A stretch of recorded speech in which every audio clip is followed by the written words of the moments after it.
Okay, I think we can get going. Some people will still be joining us, but I think we can start the session. There's a whole bunch of friends out there that have joined, and I wanted to say hello to all of them. Thank you for joining us. This is an inaugural event for the Institute on Race and Justice. My name is Jack McDevitt. I'm the director of the Institute, and we have a really wonderful session today.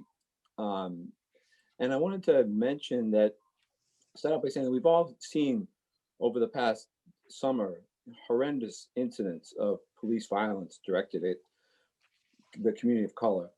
And I think that we all too often think that this is a phenomenon that is current and doesn't have a long-lasting legacy to it. What Margaret Burnham and the others who will be speaking today have documented is that police violence has been something that goes all the way back to the founding of our nation and before. And we know now in different ways, but in order to fully understand it, we have to know the history of it, the roots of it, where it came from, and how it manifests itself today. You know, in what ways do we see the violence of the past playing itself out on interactions that happen on the streets of our country? And I think that that's what this session is going to be about. What this session is going to be able to offer all of you an opportunity to hear about and then to comment on. As a structure for the session, we'll have a few opening remarks from some of the leadership of the Institute for Race and Justice and our partners.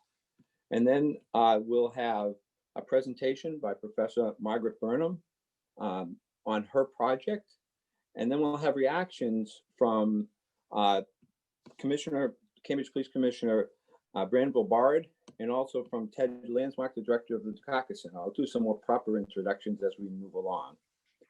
But so to get us started off, I wanted to introduce Madre Good. Madre is the co-chair of the Community Advisory Board of the Institute for Race and Justice. He's been with us forever as we've been an institute. He's also a Northeastern alum, which is wonderful. Madre is director of Mass Hire, Boston's Career Center, formerly the Boston Career Link. It's a one-stop center operated by Morgan Memorial Goodwill Industries. As the director, Madre oversees and is responsible for the delivery of job placement and training services to the community. And the Career Center regularly serves over 7,500 individuals, connecting job seekers with employers, and places over 1,000 individuals a year. What Madre does is so important to Roxbury, to Boston, and to the community in terms of helping find good jobs for folks who need them. Madre, I'll turn it over to you. Thank you, Jack. I want to thank all the panelists to begin with, and just thank all of our community advisory members who are on the call today, on the Zoom call, the conference. And I especially want to thank the faculty as well as the community itself. This work is on behalf of the community. We've been at this, like Jack said, over 15 plus years. I want to acknowledge my co-chair, Sam Williams, who couldn't be with us today, but has been instrumental in some of the trainings that they've done. And there's definitely more information that you can read about or see about on the website.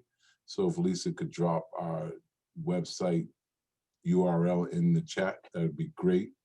And just to acknowledge, this is one of a 4-part series, but I think this is more than timely. We have something going on next Tuesday, folks aren't aware. And so it'll be interesting to hear thoughts today. With that, I just want to thank everybody who took the time today to join. And really, this is about the history in the context, the current lens today, and then hopefully what can we do in the future to better prepare not only ourselves, but the community to take on these issues and have a way to address their frustrations and figure out how we can come to some type of agreement and conversation on how to move forward. So with that said, I'm going to turn it back over to Jack to introduce the panel. Thanks so much, Madre. I appreciate it. And, you know, one of the things that's been a real joy about working in the Institute for Race and Justice for these years is that we do have a community advisory board. And what we do is when we get research projects, we bring them before the board and we say to the board, you know, how should we look at this? And it's a cooperative effort. And our projects become stronger because of the community input. And I think the community sees what the strengths and limitations of academic research are. We both learn from each other. It makes everybody's work stronger. And, you know, we're really proud of the individuals who've been working with us for 15 years on the board to try to make things better. One of our newest partners on the board is the Youth and Police in Partnership. And we have Ricardo Jean Noel here. Ricardo is the Director of Youth Police in Partnership for the Children's Services of Roxbury. It's a leadership development and civic engagement program that engages, educates, and emboldens young people of color to become agents for change for their communities. Under his leadership, the program has expanded its curriculum, it's diversified its recruitment efforts, it's extended its program to year-round and for additional learning opportunities. There are lots of programs around the country you should know where police and youth try to get together. This is one of the most long-standing and successful programs. And I'll turn it over to Ricardo for some welcoming comments. Thank you, Jack. I want to take a moment to thank Northeastern, the IRJ, the Community Advisory Board, our inaugural presenter, the panelists, and every single person who will be participating in the discussion today. Well, good afternoon. I'm excited and honored to be here today to represent Youth and Police in Partnership as a co-sponsor of today's event. My name is Ricardo Jean Noel. I am the Director of Youth and Police in Partnership, the signature youth development program at Children's Services of Roxbury.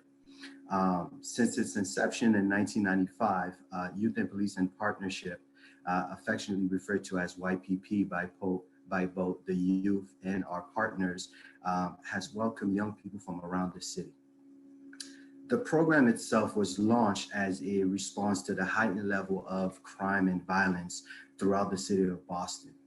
Our efforts were then to bridge the gap between youth with at-risk factors and Boston police officers, bringing them together to more effectively communicate and partner.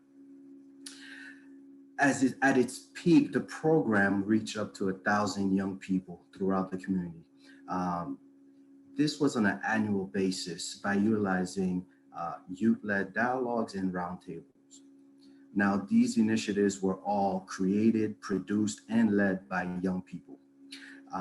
Today, we've revamped our curriculum to better align the needs of the population we serve, as well as the changing climate in our nation. As our namesake may indicate, we've developed a great relationship in the past 25 years with Boston Police Department, as well as many other law enforcement agencies. Today, our work is centered around finding solutions to better resolve some of the issues that plagued our community. And these issues are such as youth and police interaction, community policing, and even the policies that affect our communities. At YPP, we encourage youth to rediscover themselves, their true identity as change agents and as powerful leaders. We provide training on leadership, public speaking, communication, and civic engagement to better help them face tomorrow's challenges. Our goal is to be in the forefront of the conversation, as well as be an example to be replicated across the nation. This year, we aim to create more opportunity for youth across various communities to share their message in a safe and empowering environment. Today's discussion about race, policing in the community is the perfect platform for us to come together and work towards sustainable solutions. As we all know, today's problems will not be solved by yesterday's solutions. So it is incumbent upon us to push the conversation forward, no matter the obstacles we may face, for a better tomorrow. Again, we are excited to be co-sponsors, and we look forward to be more visible and vocal in all matters that affect our community. Thank you. I'll send it back to Jack. Thank you very much, Ricardo.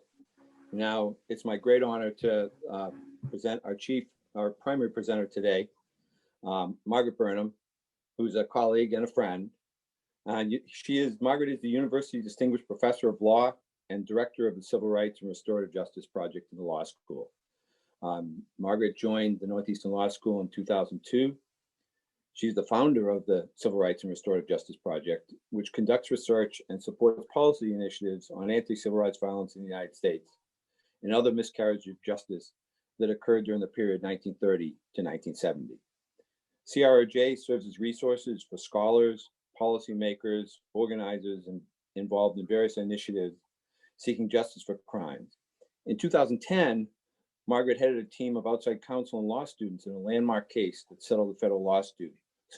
Professor Burnham's team accused Franklin County, Mississippi law enforcement officials of assisting Klansmen in the kidnapping, torture, and murder of two 19-year-olds, Henry D. and Charles Eddie Moore. The case and the settlement were widely covered in the media. Professor Burnham began a career at the NAACP Legal Defense and Education Fund. In the 1970s, she represented civil rights political activists.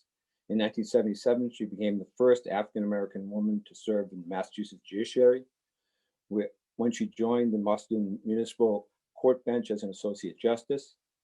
In 1982, she became a partner in a Boston civil rights firm with an international human rights practice. In 1993, South African President Nelson Mandela appointed Professor Burnham to serve on an international human rights commission to investigate alleged human rights violations within the African National Congress. This commission was a precursor to the Truth and Reconciliation Commission. And about a year ago, a little more, Margaret came to us at the Institute for Race and Justice and thought about new and innovative ways to use the archive that she's put together, which is a remarkable, remarkable accomplishment. And we were all too happy to work with her to try to see how we might be able to use the cases that she and her law students have worked on and all of the wealth that's in the archive to help educate police officers about why some people react the way they do, and how history informs multi-generational trauma that continues to go on from this day forward. So Margaret's going to take some time now to present about the archive and about the training that was done. Margaret, I turn it over to you. Thank you. Thank you. Thank you. Thank you ever so much, Jack. It's wonderful to be here.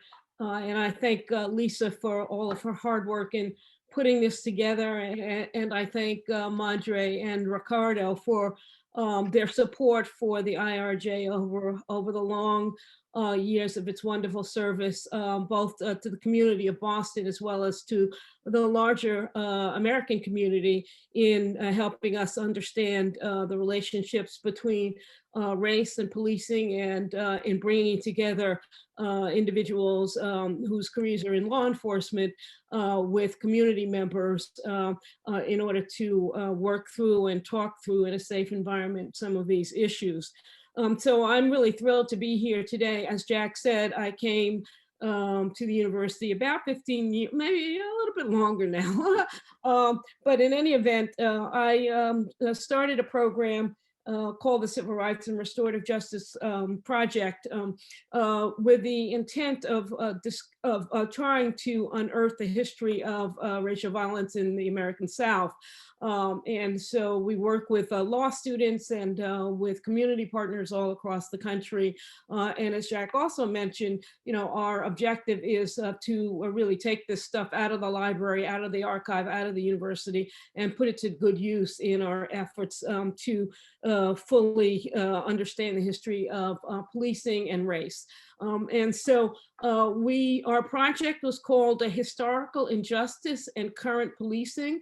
It was funded by the university, and we worked really closely both with Professor McDevitt as well as Professor Ireland, also in the Criminal Justice College, in order to design training materials for police officers so they could understand what the history of racist policing had to do with their day-to-day activities as harm reduction agents in our city and elsewhere. And we were thrilled to be able to pilot this program over in Cambridge. And we also took the the program or the idea for the program down to Birmingham, Alabama. Jack McDevitt, he's traveled with us across the country. We were in New Orleans a couple of years ago, and then down in Birmingham, Alabama, looking at the history of racist policing in Birmingham, and more particularly looking at a file discovered by one of our students, which made clear the enormous disproportionate effect of the lethal policing on the African-American community in Birmingham. And so we took that information back to that town. There's a Black chief there with a view towards opening up a truth commission to bring in individuals who had lost loved ones to police violence in the past, and for whom the scars still remain today, and also to engage the community that's got its own policing challenges today with a history. So that's been our work. What I'd like to do today really to jump this conversation off is really to engage with the questions that are being raised by the so-called police abolition movement. You know, abolition is a bit of a challenging question. I mean, a challenging way of describing what it is folks are doing, but I should take them at their word. I think we should all take them at their word and try to understand what it is they're saying, because at the end of the day, that movement really won't go anywhere unless we can explain, for my purposes, Miss Pearl, who lives across the street from me and who thinks I'm crazy when I talk about abolishing the police.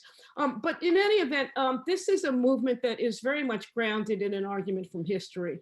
It looks at the police as an institution, and it says that the raison d'etre for American policing in the United States is to subordinate African Americans, and that it's almost impossible to untangle the foundational axioms of policing in the United States from its current activities. That has yet not been proven, but that certainly is the hypothesis and the theme, the fundamental theme of the movement. It's this idea that anti-Black violence is an inherent feature of policing rather than an extrinsic or idiosyncratic phenomenon of American policing.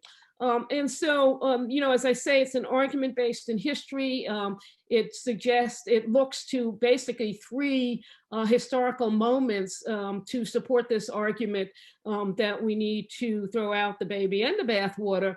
First of all, of course, the history of American policing in the South and its connection with slavery, and its sort of understanding that the purpose of policing was to capture and to punish slaves and to police the borders between free Blacks and slave Blacks. Blacks who were free and those who were enslaved, and also that not only was policing associated with slavery, but it also rendered every African American in the United States a subject to police discipline and police violence.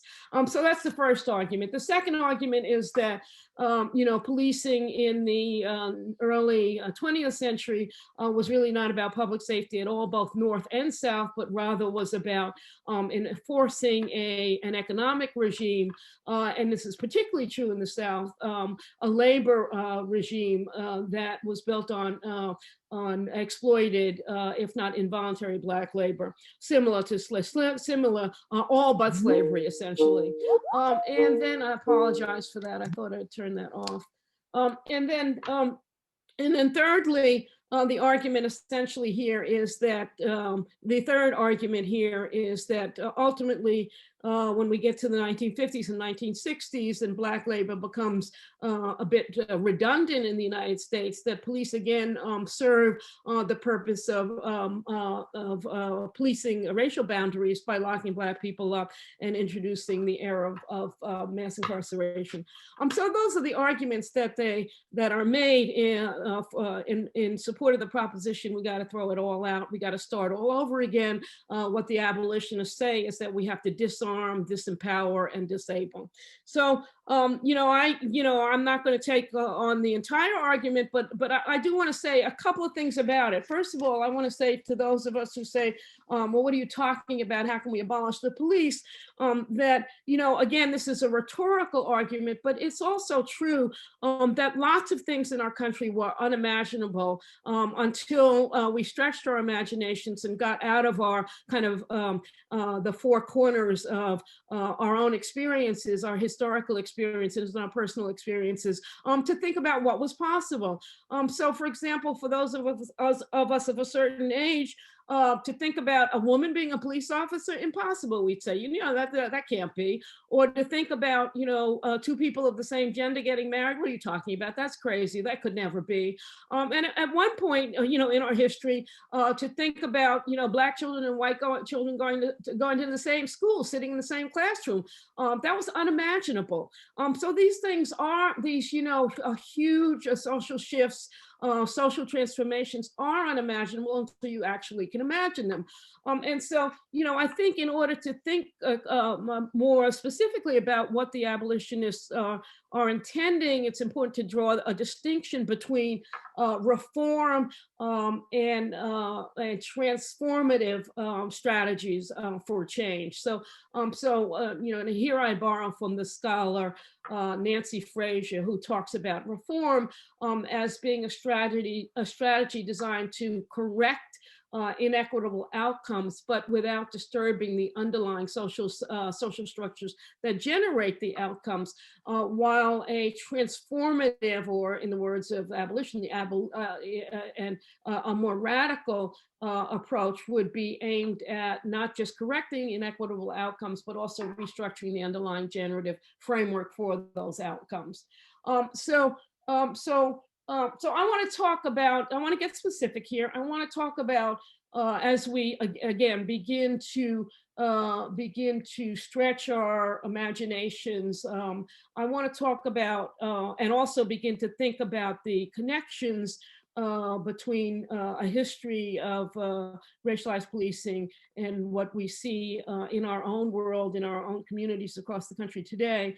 I want to talk about two issues. I'll get to one of them. I don't know if my time will allow me to get to the second one. But the first one has to do with dogs. And here I start in Ferguson, Ferguson, which of course in St. Louis, Missouri, where of course Michael Brown was killed, and beginning to, or at least advancing the movement to control racial violence and racial police violence in African American communities. So after Michael Brown's death, there was a lot of a focus on the systems of policing in Ferguson and in St. Louis, including an effort by the Department of Justice to do a deep dive into Ferguson's policing, and found many things. First of all, that African Americans were essentially being unjustly fined in order to support public services in Ferguson. But one of the things that they found, which did not get as much attention as some of their other findings, was that the Ferguson Police Department uses dogs. And I'm reading straight from the DOJ report here. What they said is the Ferguson Police Department engages in a pattern of deploying canines to bite individuals when the articulated facts do not support this significant use of force, that these leave serious wounds. And they also found that so far as the records turned over to them by the Ferguson Police Department could support, the victims were all Black. We also saw Ferguson police using police dogs on protesters in the wake of the killing of Michael Brown. So I argue here that these two things are related. The use of dogs in individual incidences against African American suspects, as well as the use of dogs by police on protests, on large groups of people. And I argue that it's related to slavery, and that for that reason, and perhaps for that reason alone, it has to go. You know, again, going back to slavery, so-called Negro dogs were a standard slave policing resource. And the antebellum accounts also show, right in the wake of at the end of the Civil War, first of all, the dogs were used to hunt down slaves, but also that during the war, Confederate generals used so-called Negro dogs, that's exactly what they called them, to attack the newly mustered African-American troops who were fighting for Black liberation, because they thought that when faced with these beasts, that African-American soldiers would drop their weapons and run back to the plantations. And so they have a long history on the side of the Paterolas during slavery and during the Civil War Civil War period. Now I'd like to share some images, if I could.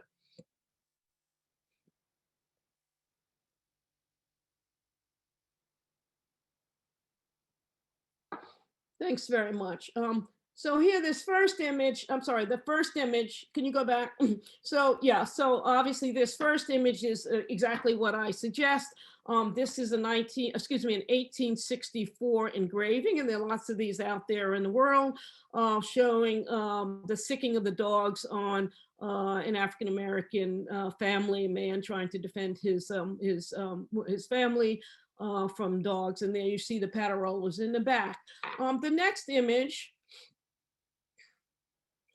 is, you know, one we all know.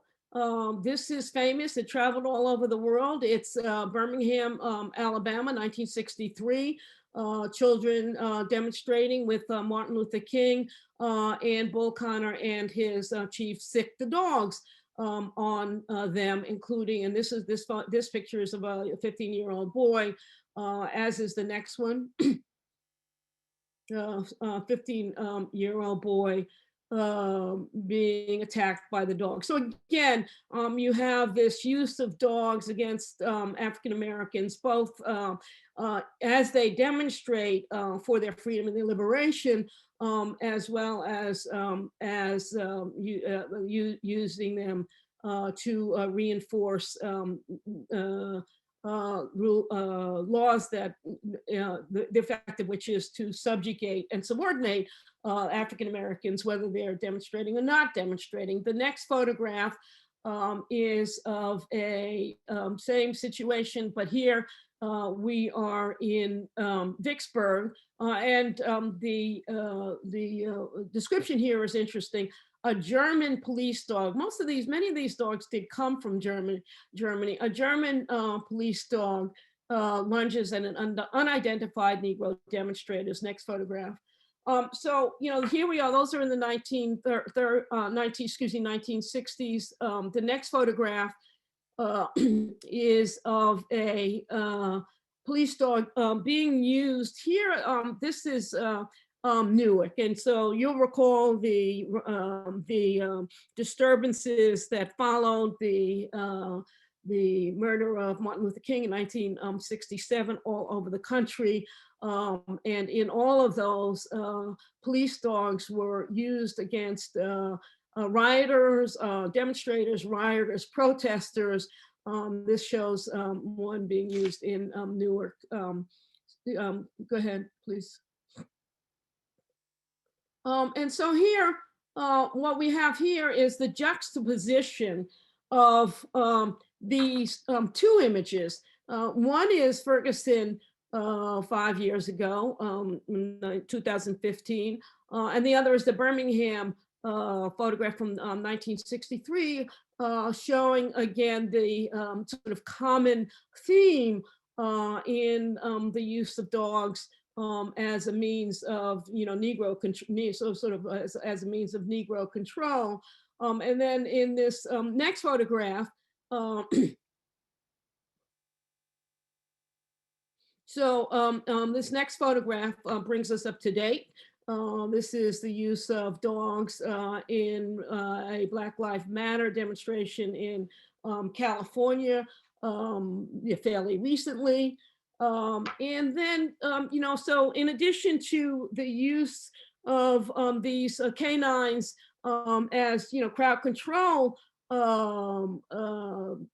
technology, as I said before, dogs have also been are also released released on individuals, and disproportionately it's African Americans. The evidence shows that disproportionately it's African Americans who are attacked by these police dogs. A report in 2013 recorded that of 32,000 emergency room visits due to police dog bites from 2005 to 2013, 42% of those who ended up in an emergency room were Black. And that's, of course, in a country where only 13% of the population is Black. That's, so that's of the total individuals bitten by police dogs. So this isn't about disproportionate participation in crime. This is about disproportionate targeting of those who are suspected of crime by police dogs. So in the 1950s, how do these dogs get introduced into American policing? The canine units really start in the 1950s.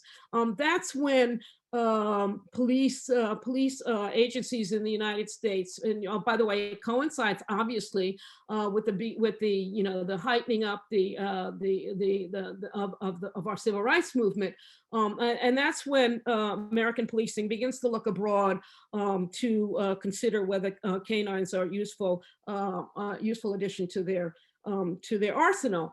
So I have, for example, a letter from the chief of police in Birmingham. The chief is different from the police commissioner in Birmingham. This is not O'Connor. This is not Bull Connor. This is the chief who wrote to the chief in St. Louis in 1950. And here's what he said.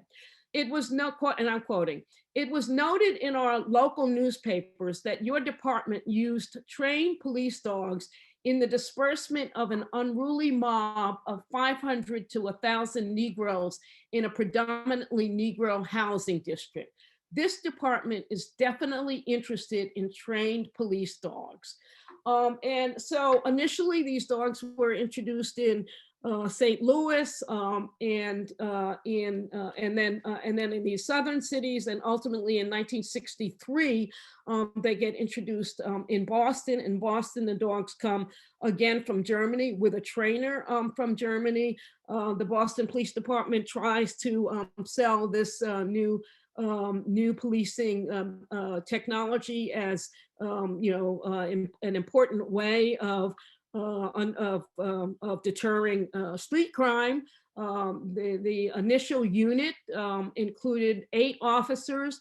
Of the 8 officers, 3 of them were positioned in Roxbury, 2 in Hyde Park, 1 in the Back Bay, and 1 or 2 elsewhere around the city. But the disproportionate number of them were situated in Roxbury, and the police announcement. The announcement said essentially, this is our response to purse snatching and other forms of, they didn't call it street crime, but something like street crime. Again, there's an effort to sell, police dogs as, just friendly partners to officers. I will also say that an important an important part of Louise Day Hicks' campaign against Kevin White in 1967 was, we need to build our canine unit. And that's the Louise Day Hicks of the famous "You Know Where I Stand" moment. So on to the current day. Could you give me the next slide, please? Can you open that?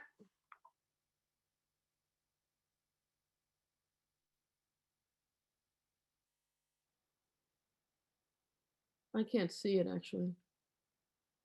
Can you keep scrolling down? Scroll down, scroll down, scroll down, scroll down. I'd like to share a video with you if I can.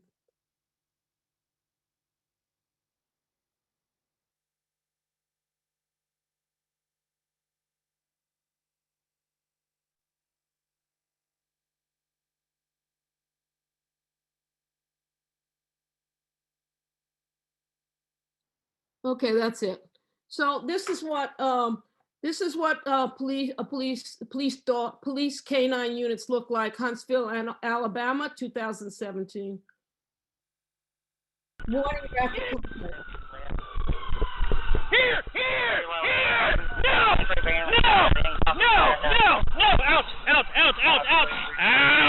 No! Out!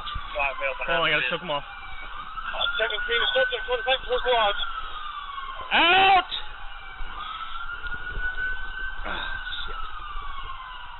Out! Officer 1034. Out! 1034. You alright? Out! Out! Out! Sorry, 13, 18, 220, Hey. I'm holding. Callers have advised for child's father to for child in the way. Here. You. 12, sorry, 14. Get out to me now. Come out to me now. Get out now. Get out now.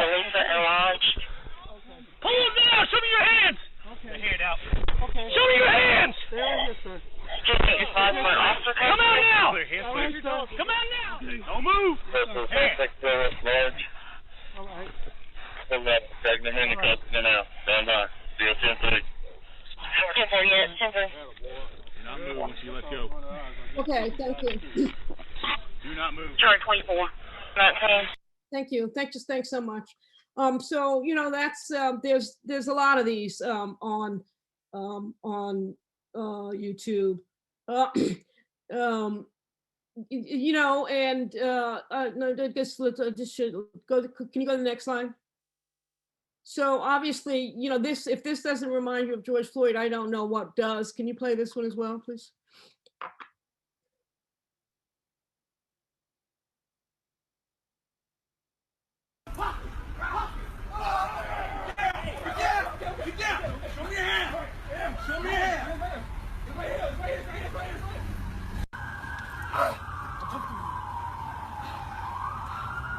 Why can't you call your dog off? Why can't you call him off? Why is he still ripping his arm?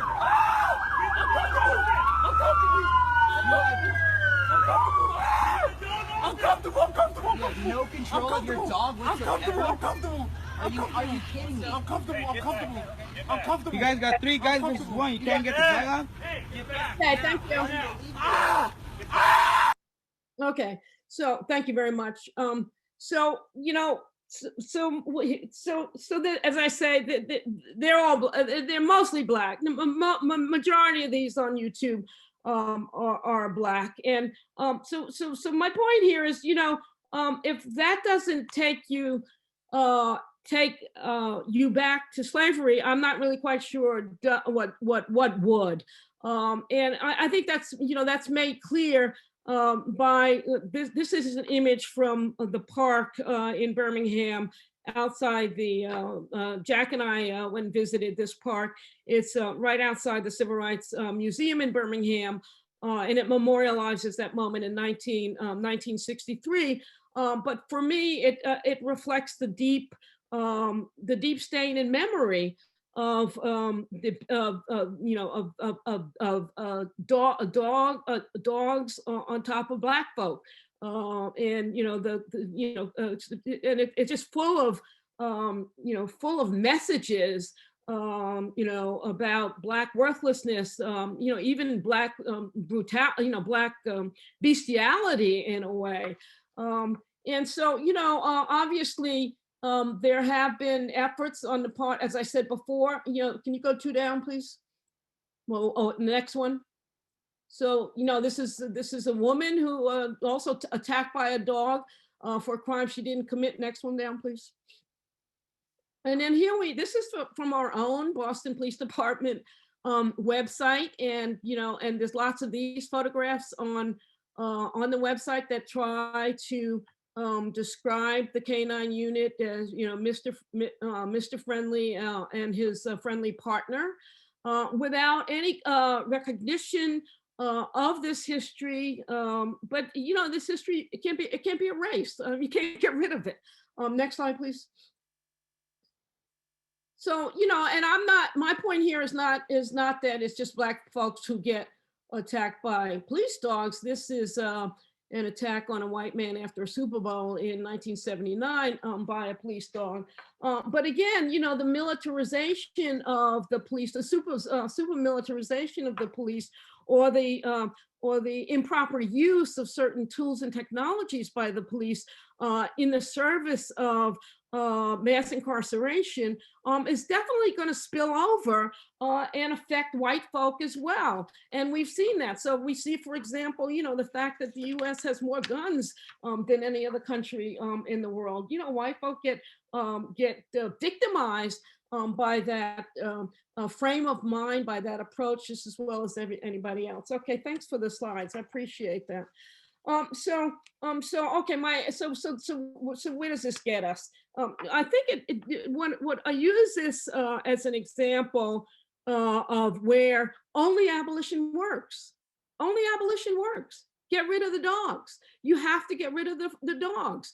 The reforms that have been suggested, maybe they need more training, maybe they need more on-site supervision to make sure that the dogs know when to release, maybe they need a supervisor to tell the line officer when the dog should bite. All of these reforms, better training, all of them, they've all been put out there so that people can hang on to their canine units. But none of these reforms take account of the racialized use of dogs, the historical racialized use of dogs. And they also just reinforce the notion that you can enact reforms, you can impose reforms, and decouple the practices from their racialized history.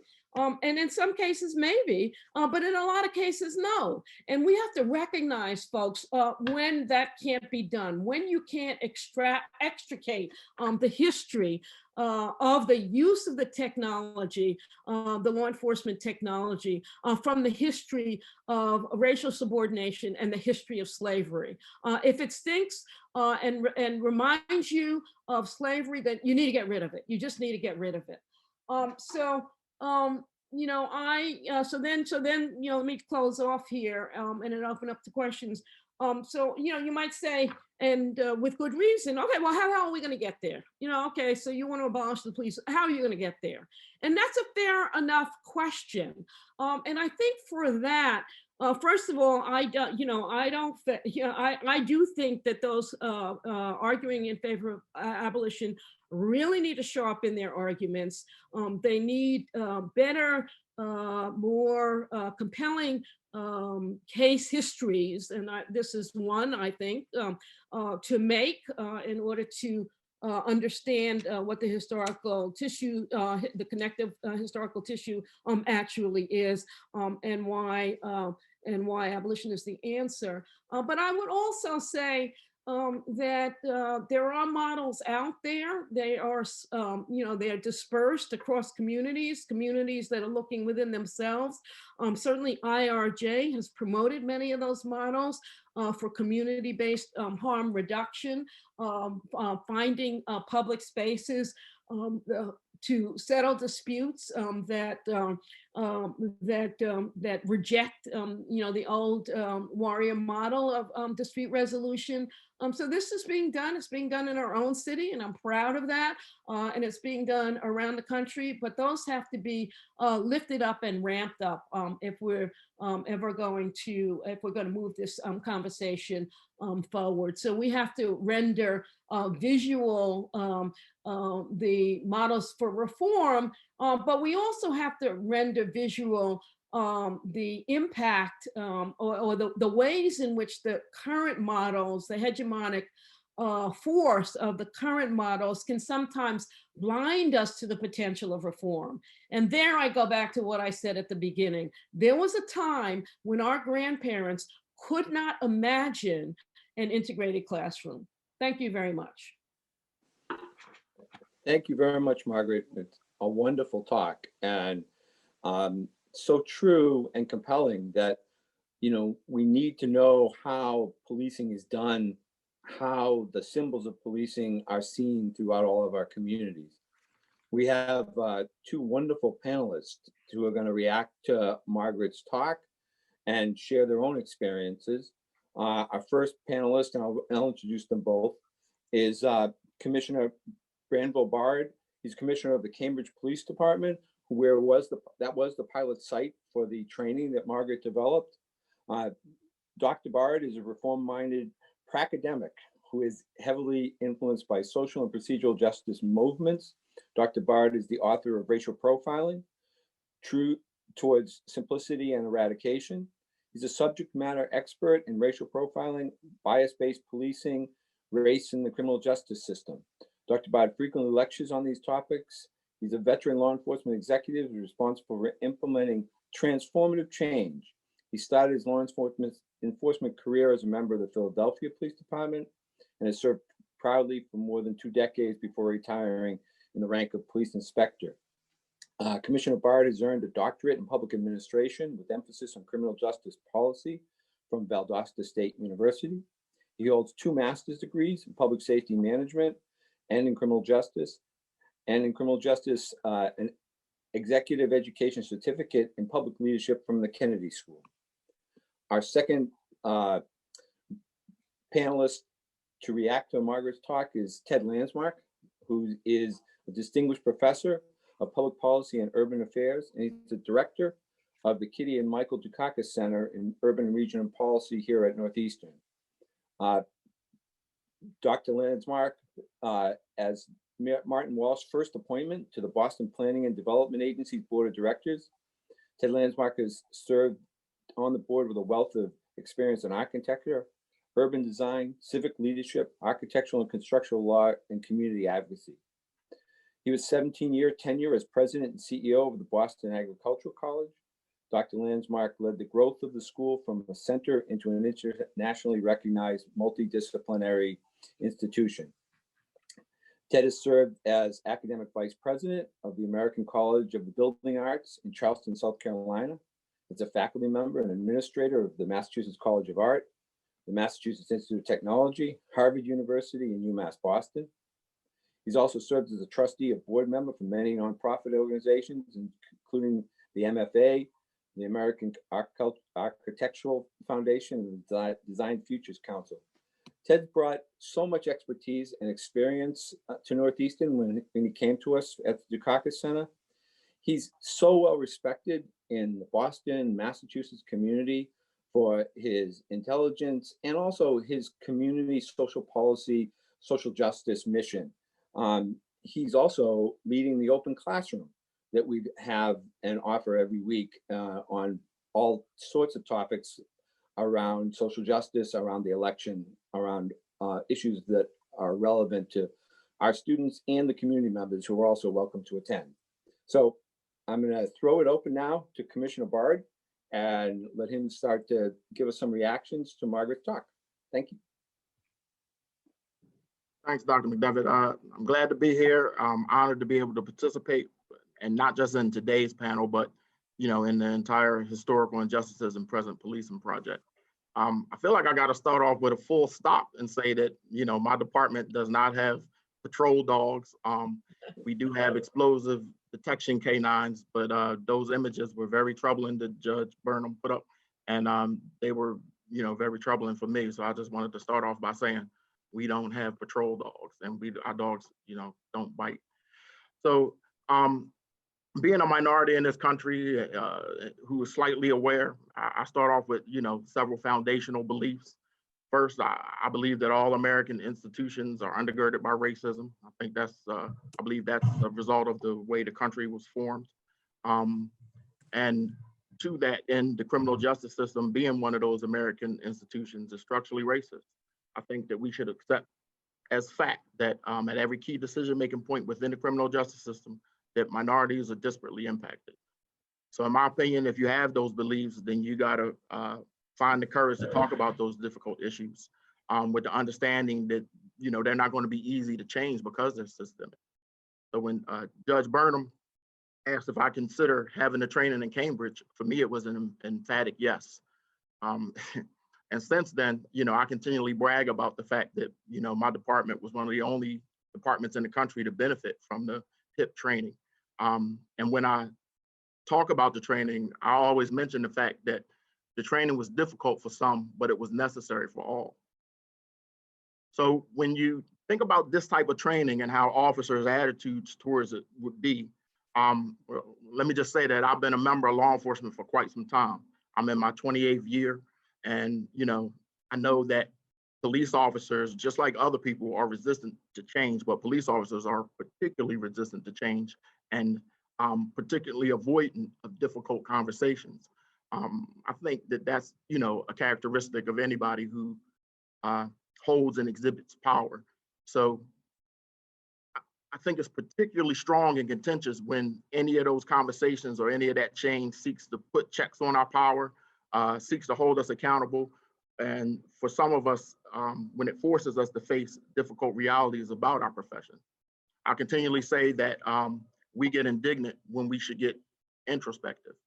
So where this training is designed to bring awareness to the police's role in historical violence, and to the extent that many of us don't want to confront the fact that we're part of a racist system, I expected that there might be some heavy resistance to the training by what I thought might be a sizable group of officers.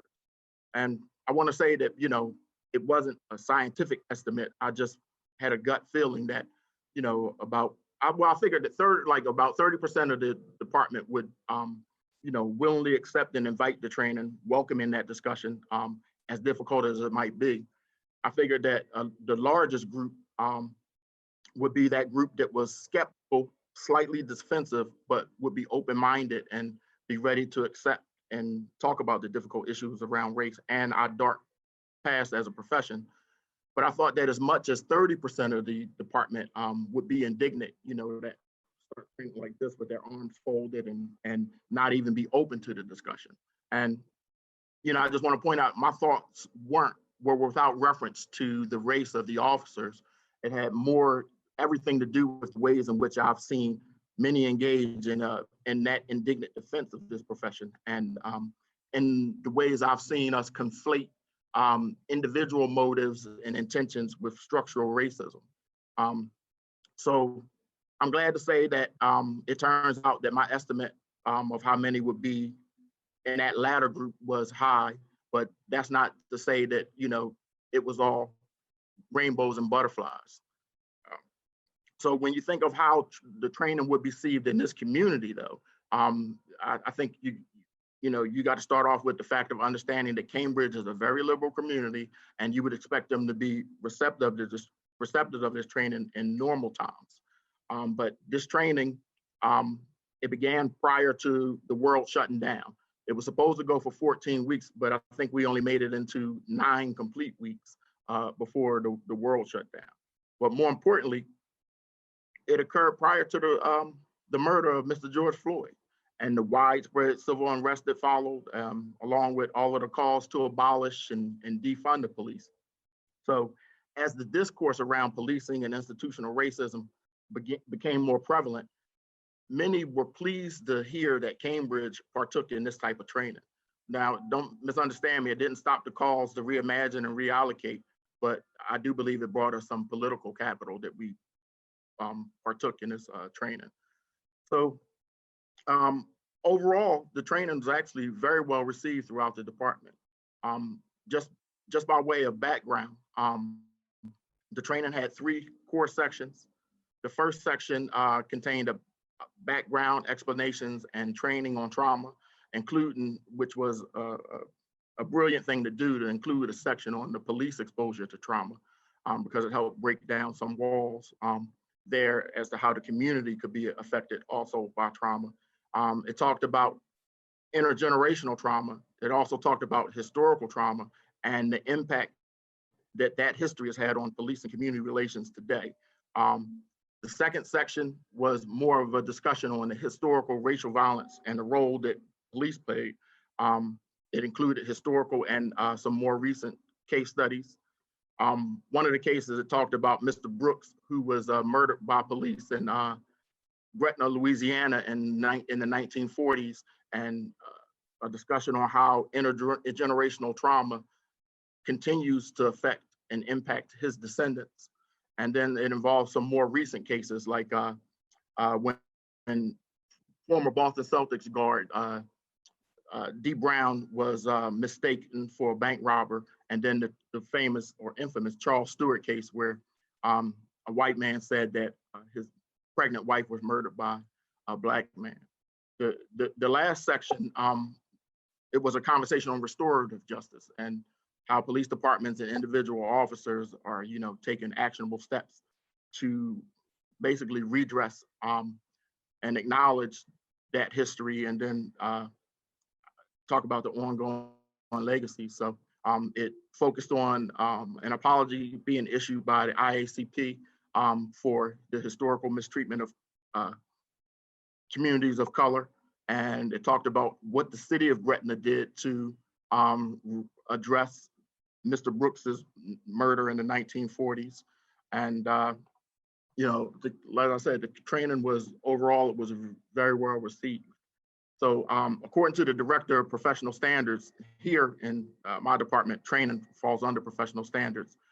The level of officers who were completely resistant to the training was far below what I thought it might be.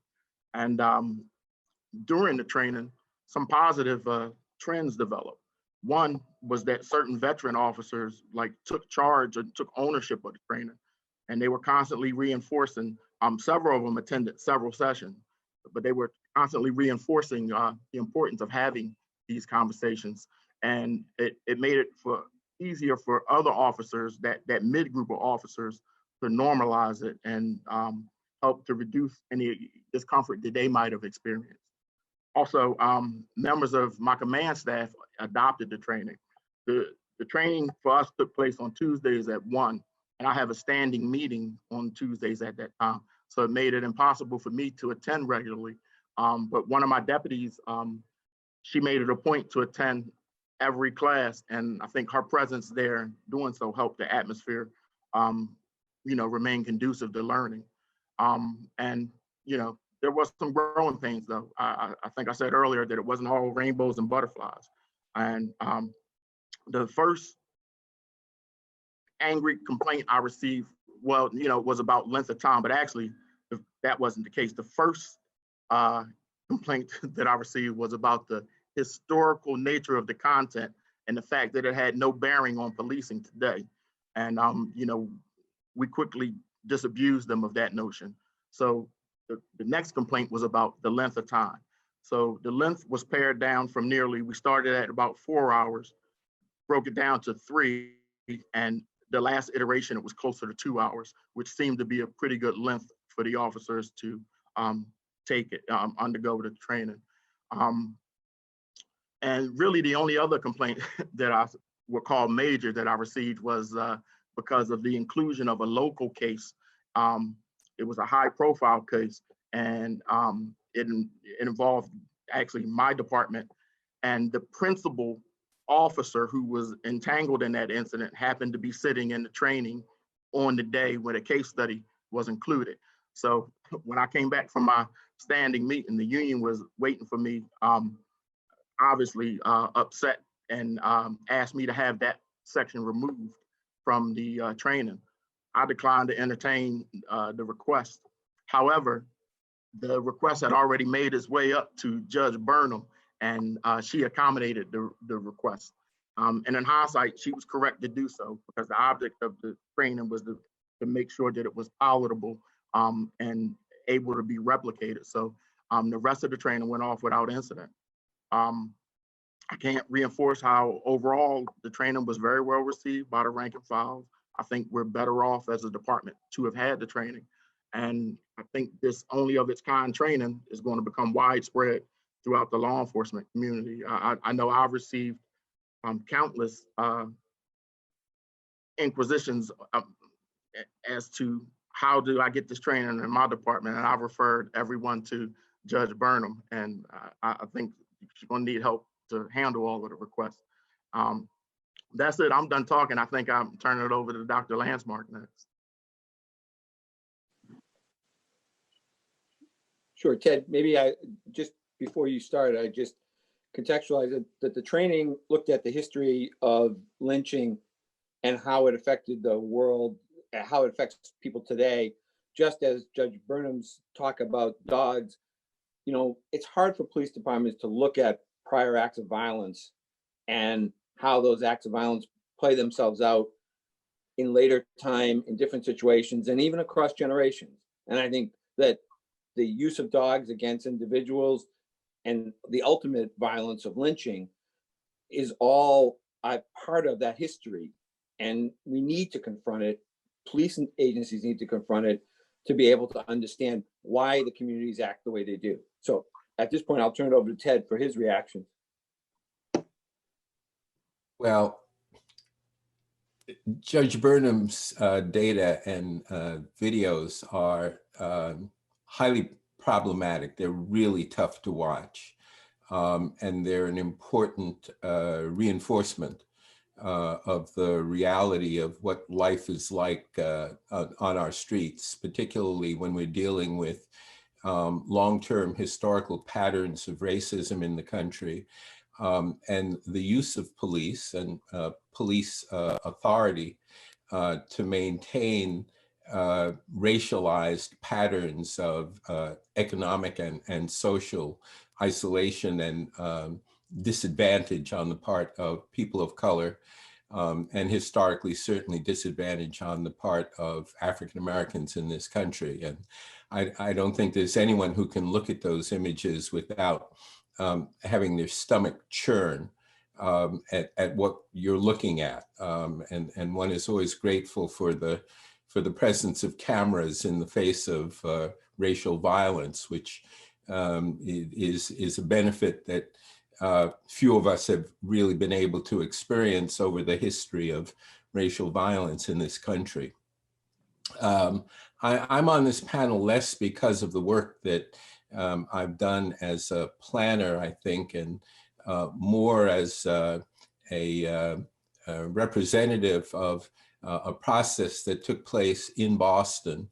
There was a healing process, and a process that was designed from the outset to address levels of mistrust within our community in relation to how communities of color were being treated and how they were being abused, but not so much by the police per se. That is to say, when I arrived in Boston several decades ago, virtually every one of the public authorities in the city had inflicted some level of racial abuse on the Black community. The police department had done it, the fire department had done it, the housing authority had done it. Virtually all of our public agencies for decades had acted with such violence, both physical and emotional and economic violence that had been imposed, that by the late 1960s and early 70s, virtually every public agency in Boston was under a federal court order to change its policies and practices towards people of color, virtually every one of the major agencies. And we reached a point which, of course, was epitomized by the violence around school busing, where it became clear that the culture of the city needed to be changed. And that culture certainly involved our police department, but it involved virtually every other major public agency in the city as well. And part of the challenge of seeing the kind of video that we just saw is that there's a tendency to look at that and then to think that the issue is in effect a binary issue. That is to say, it's an issue that can be resolved by simply looking at public safety forces and police forces on the one side, and communities of color, particularly African-American communities, on the other. and to try to develop solutions that draw those two sides together. But the reality is that the wider community, in fact, has to be engaged in some form of restorative justice and healing.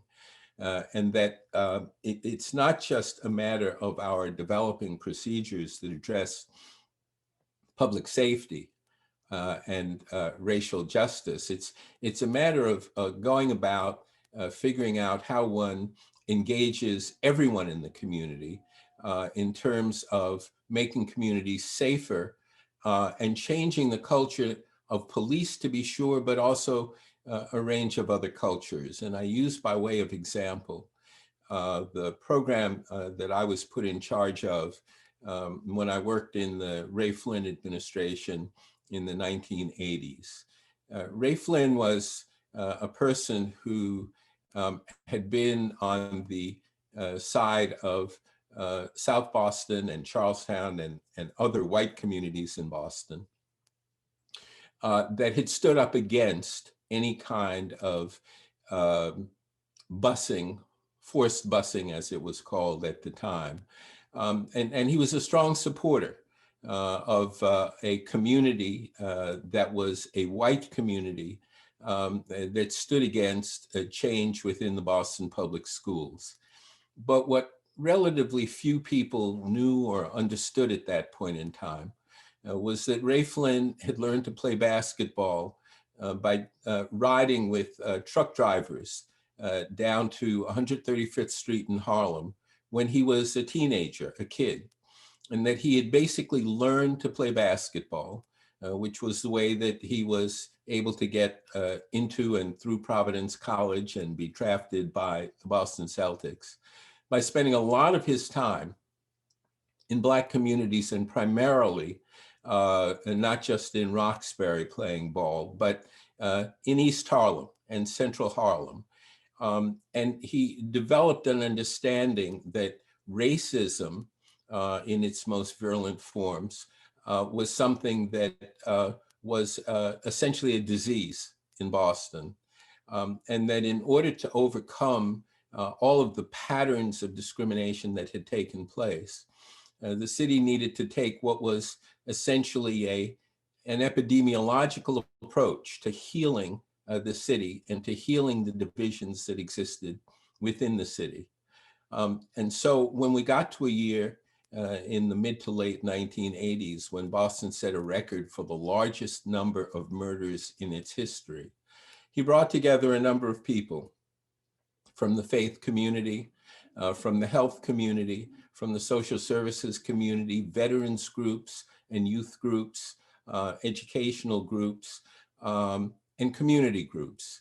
And he assembled about 250 people at St. John's Seminary on the Boston College or adjacent to the Boston College campus, and had a 2-day meeting where we talked about what it would take in order to reduce the murder rate in Boston, which clearly fell most heavily on young African-American men.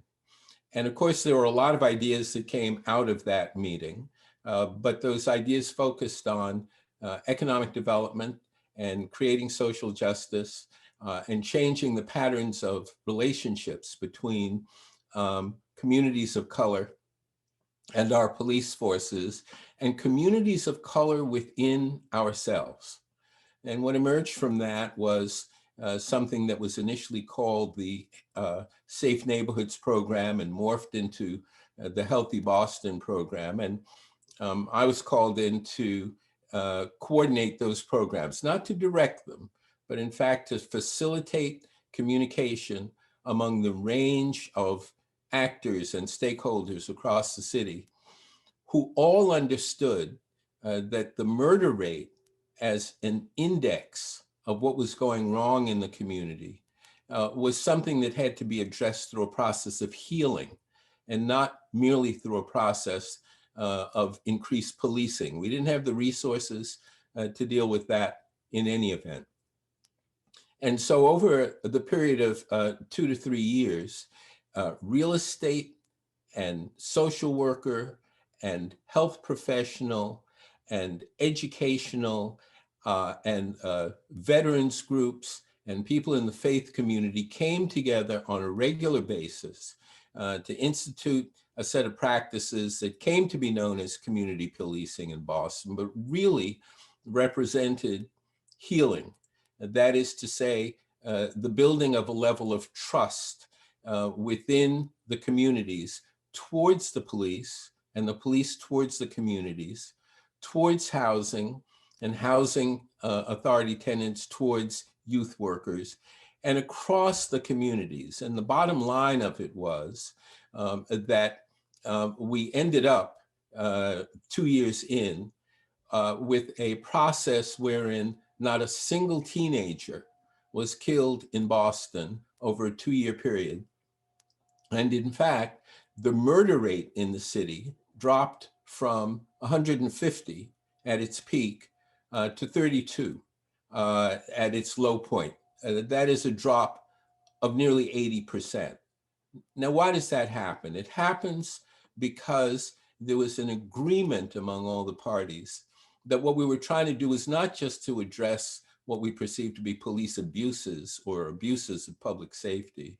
It was addressed because we realized that the entire community had to become involved in a process of holding a mirror up to ourselves and realizing that we were better if we figured out how to get along with each other and heal rather than simply pursuing binary actions to reduce the tensions that existed between police and communities.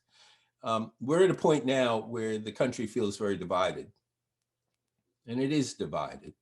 And it's divided or certainly along racial lines, but also along lines between communities and authorities.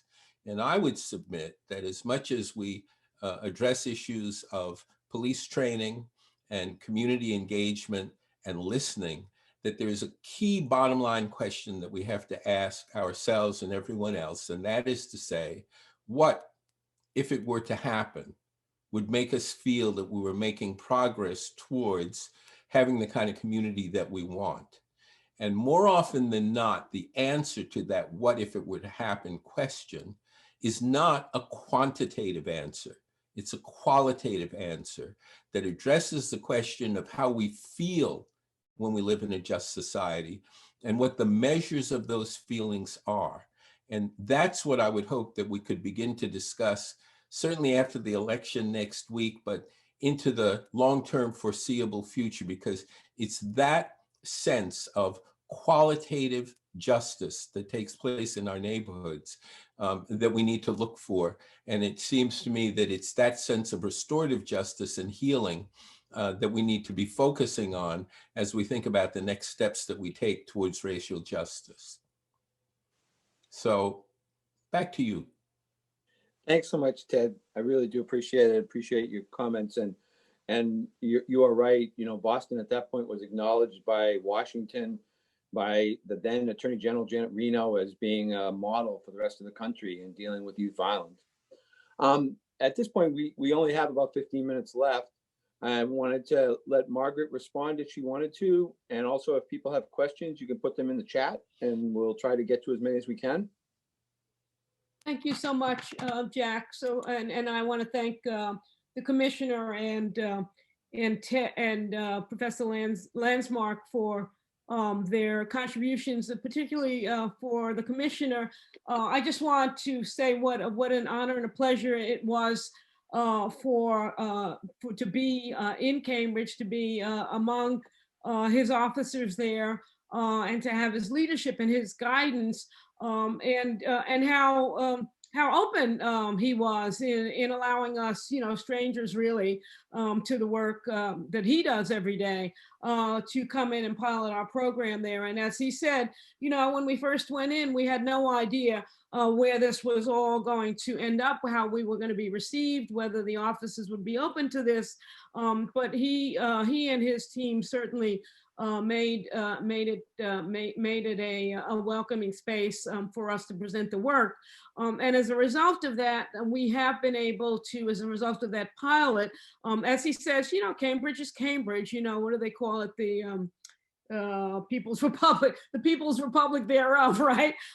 So Cambridge is not New Orleans, and it's not Birmingham, but certainly the responses and the engagement we got from a broad range of officers, younger, older, diverse backgrounds, allowed us to take this material down to a small town in Louisiana and elsewhere, and we wouldn't have had the confidence to do that without his opening his office for us.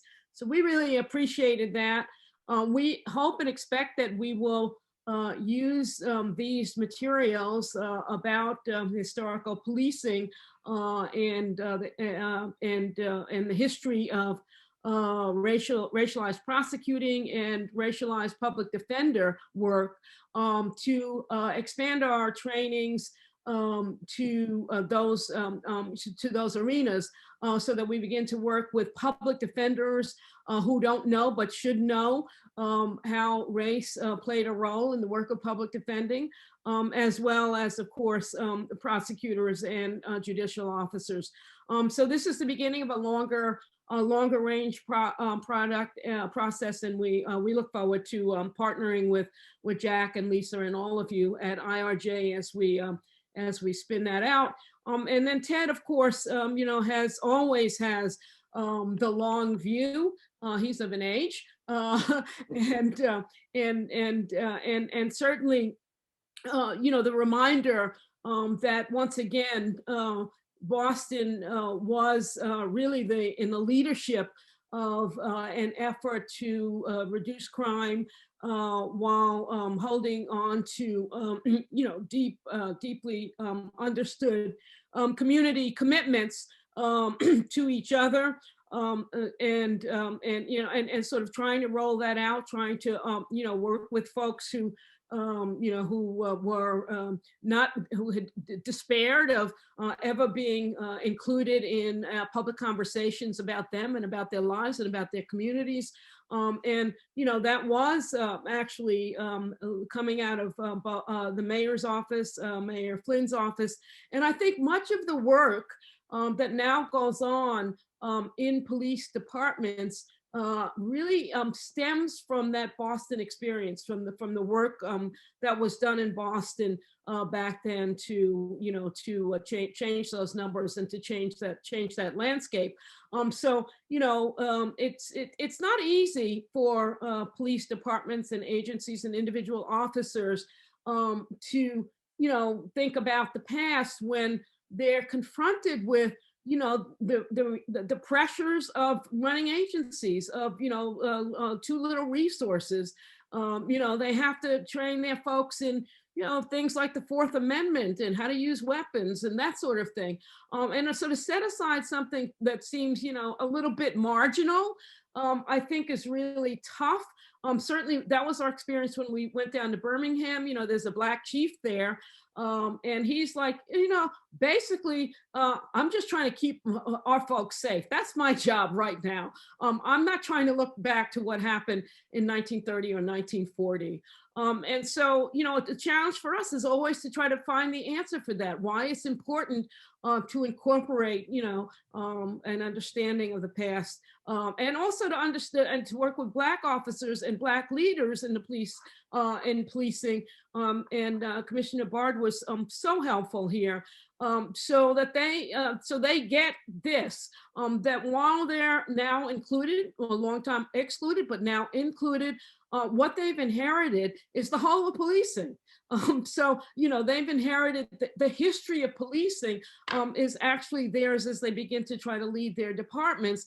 And yes, they come at this from a different perspective and a different personal and family experience. But when they get out there in the streets, then what are we talking about? Are we talking, is it the racist culture of policing, or is it the racist culture in general of the US? Doesn't matter kind of what it is, you have to kind of confront it and deal with it. So my piece would not have been complete, and so I very much thank my colleagues, the commissioner and the professor, and the architect and lawyer for helping me develop these other points for us, so that we see it's not all doom and gloom. It's not all police dogs biting, young men in the street. It's also, we have to work from where we are to get to where we want to be, and there are ways of doing that. So thank you. Thank you very much, Margaret. And we don't have a lot of time, but there is a question in the chat that I wanted to ask Commissioner Bard. One of the comments was, has he noticed any change after the training? I know it's been very soon after the training to see change, but has he noticed any change in the behavior of his officers or the way officers treat each other or the community as a result of the training?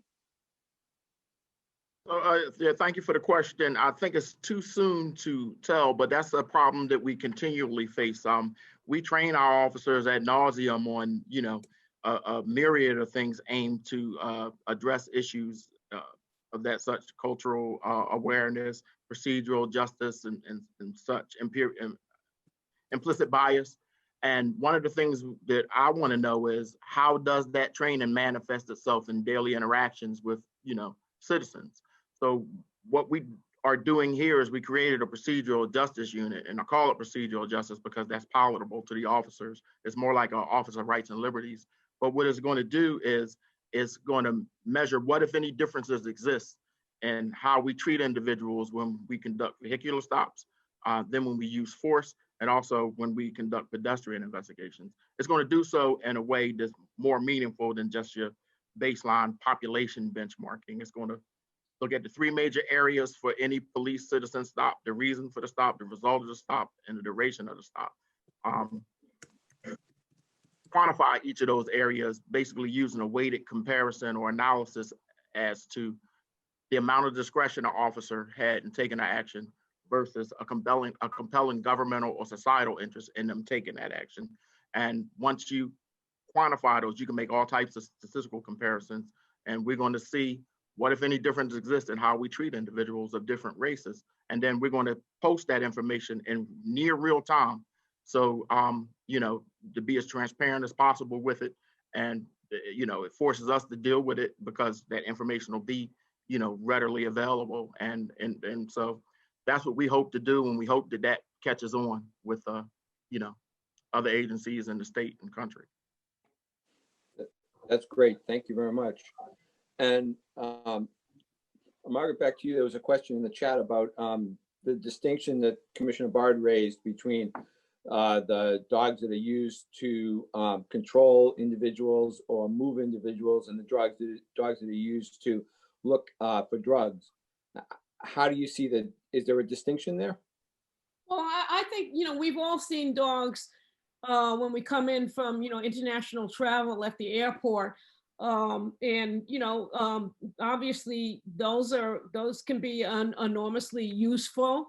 Dogs who are looking for, missing persons can be enormously useful too. I mean, I'm not a criminologist. I don't have no expertise in policing practices. But it seems to me there are lines that should and can be drawn between the use of dogs that doesn't call to mind, that are not, symbols or that don't conjure up apparitions of historical violence, but that don't haunt us with the past, as those videos clearly seem to do, but that make that break and show that these tools can be divorced from a past history of subordination and racism. If I could piggyback off of Judge Burnham's comment. So the patrol dogs that are taught and trained to bite individuals, those are the dogs that have to be locked in the rear of a car. And I thought it was particularly disturbing on one of the videos that you showed, Your Honor, where the dog was biting the African-American officer.